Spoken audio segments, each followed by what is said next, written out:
Les tractions sollicitent plus les trapèzes ou le grand dorsal en majorité. En gros, dis-toi, tous les tirages verticaux, en plan frontal, c'est plus le grand dorsal, tu vois. À part si tu te penches vers l'arrière, tu amènes tes coudes vers l'arrière, mais sur les tractions, c'est pas possible. Il faut que la gravité ait une trajectoire verticale, tu peux pas faire en mode trapèze, c'est bizarre. Sinon, dis-toi que l'adduction du l'humérus, c'est ça. Ton grand dorsal, il va faire une adduction, ok, de l'humérus. Donc, quand tu fais ce mouvement-là, ton grand dorsal est sollicité.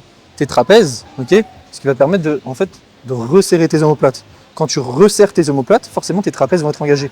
Quand tu vas faire des tractions, c'est quel mouvement qui ressemble le mieux? Tu vas resserrer tes omoplates ou tu vas amener ton coude proche du corps? Tu vas amener ton coude proche du corps.